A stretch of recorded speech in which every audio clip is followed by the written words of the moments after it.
It was August of the year 2009. I had the most beautiful and united family. I had a little 8-year-old daughter that had an amazing personality, along with my husband that made us feel the luckiest woman on earth.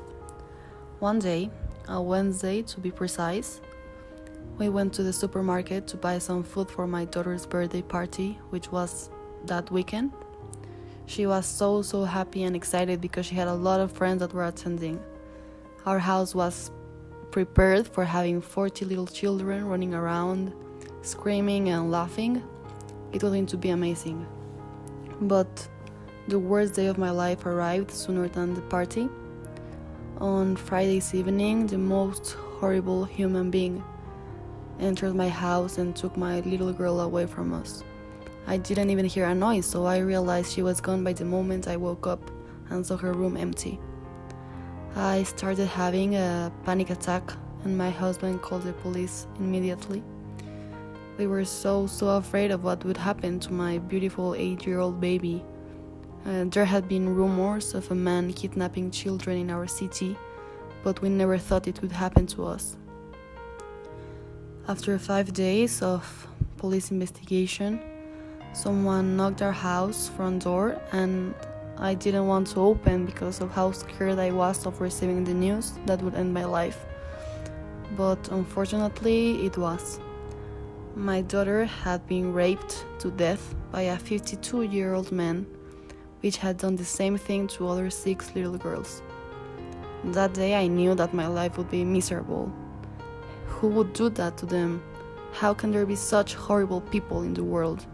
He deserves to experience the pain my daughter experienced. My baby deserved a happy life, and he took it away with pleasure.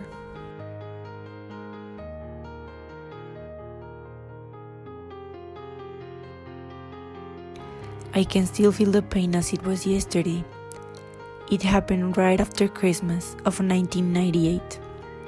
My little girl was this amazing, intelligent, passionate, hard-working woman. She was just 21 years old, about to finish college. One day, she called me so excited because she met this guy who she described as breathtaking. But after some time, the perspective she had about him started to change. Every time she called me, she sounded so scared. She didn't even came home for Christmas. She said it was because she was scared that this boyfriend of hers would do something unimaginable. So my husband and I decided to take her home. When we got to the college, her roommate said that she went missing 2 days ago, and that the last time somebody saw her was right after a fight she was having with her jealous psychopath boyfriend. After a month of searching for her and hiring private detectives, they finally found her. My poor baby. The policeman found her underground on a forest near the college, completely naked, with scars all over her body, and her face was smashed with a baseball bat. She had such a bright future ahead of her. Now she's gone. And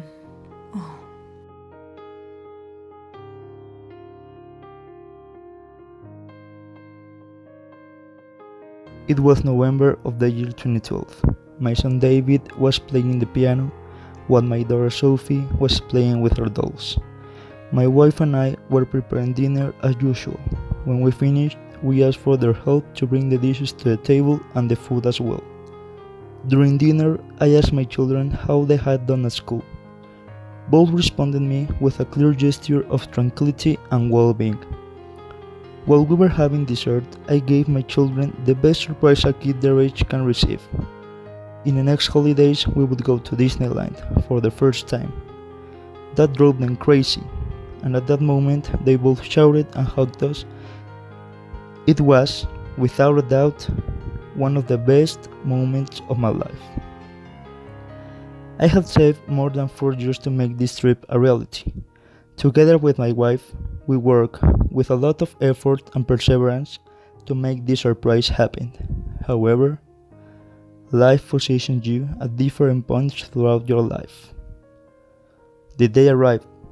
My children finished school. Their holidays began, and my wife and I had the permission of Averroes to leave for a few days. When I got on the plane, I felt something in my stomach that gave me the greatest tranquility I have ever had in my life. I thought it was going to be the best trip ever. We arrived at Orlando and visited all the parks in Disney. We were all happy. However, on the fourth day of our vacation, my boss called me by telephone saying that I am out of the company. My job was given to the other person that had better qualities than me. I felt a lump in my throat, but seeing the smiles of my children improved my mood. My wife saw my reaction at the time, but I could not tell her such a special time. At almost the end of the trip, we arrived to the hotel very late. My kids were hungry, and a restaurant was open near the hotel. So, I went to a local store to buy some bread and milk so they could eat. While I was giving the money to the man in charge of the store, I started hearing the police coming to a place near to my location. I saw they were entering to the hotel where my family was waiting for me. I started getting afraid and praying for their security. I could not wait longer and started running towards the hotel. When I arrived, I saw blood in the main hall, a few meters away from my bedroom. I ran faster and faster and saw something that I do not wish on anyone. A police tape guarding the perimeter were 3 bloody bodies laid on the floor. Yes, it was my family. The world was coming against me. I was crying at the shoulder of the police officer who notified me all about the man who killed my happiness and buried my desires to live. The man was captured 3 blocks away from the hotel, with a bloody knife and a wallet full of false IDs. The people in charge of the case concluded that his real name was Robert Dupuy. Looking at him, face to face, I felt his satisfaction and desire to do it again. At that moment, I would have preferred to be the one inside the white sacks on the ambulance.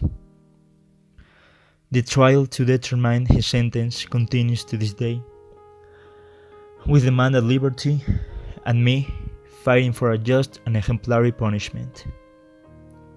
If you were in my situation, what would you expect from justice?